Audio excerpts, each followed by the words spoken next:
ومن ضمن المحتوى اللي كذا مقطع قد يعني سويته، خصيت بفئة غالية في مجتمعنا، فئة عليهم مسؤولية وعليهم حقوق ولهم حقوق، وهم مكون أساسي في التكوين الاجتماعي والقبلي ما يستهان به.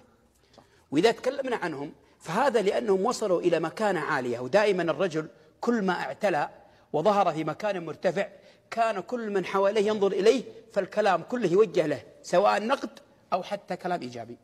وهذه الفئة هم شيوخ القبائل، فئة نعترف بها، وناس ورثوا المجد وورثوا الشيخة وقدموهم قبائلهم لكي يكونون صفوة في المجتمع. سؤالي لك يا أبو ركان كشيخ قبيلة أولا، والشيخ لك وزنك، وكرجل يربط كثيرا من الصداقات مع شيوخ القبائل، فأبغاك تجاوبني بكل صراحة، ما هو المطلوب من شيخ القبيلة لكي يكون شيخ، شيخ بمعنى الكلمة؟ وما هي الواجبات التي عليه؟ وما هي الواجبات التي يستحقها شيخ القبيلة من قبائله؟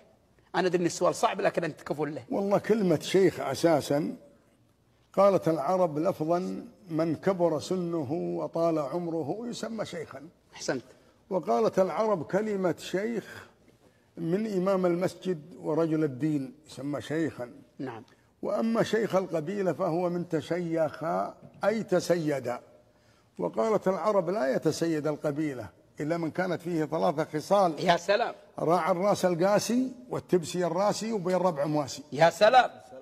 وقالت العرب أيضا شيخ القبيلة راعى الباب المفتوح والكبش المذبوح والسموح الدموح. يا سلام.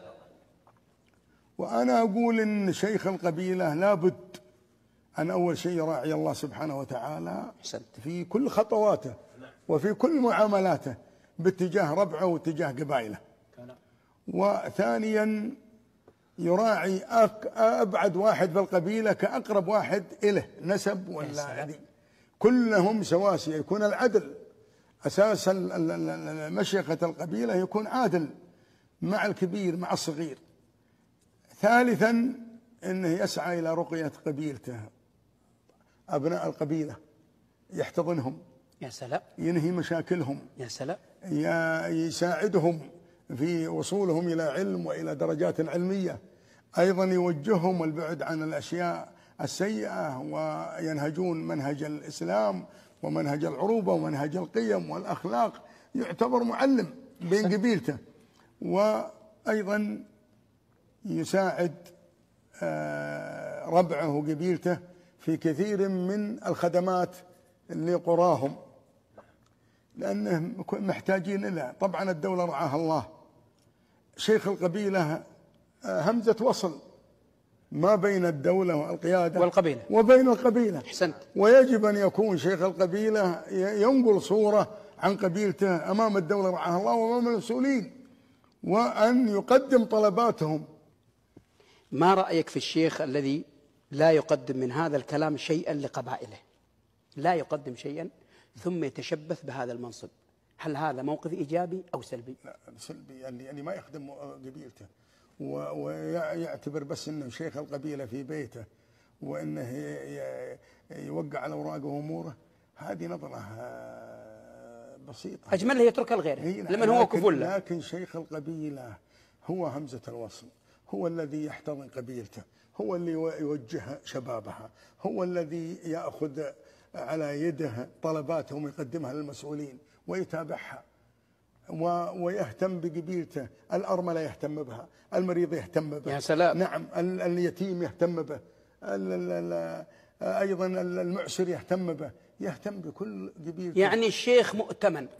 من هو قد الأمانة فليستمر. نعم. ومن لا يستطيع أن يؤدي الأمانة فليتنازل لمن يراه كفء من أبنائه أو من أخوانه أو من جماعته. نعم. ولا لا يا بركات؟ نعم. طيب اعتبرني الآن أنا كنت مع القبيلة وأتكلم عن الشيخ، الآن بتكلم عن الشيوخ.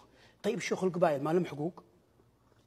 ونعم الدولة لا أتكلم عن المجتمع. خلي الدولة قامت بحقوق الشيخ والقبيلة. لا القبيلة هل هي عليها حقوق لشيخها؟ أي ما هي؟ الاحترام. أيوة.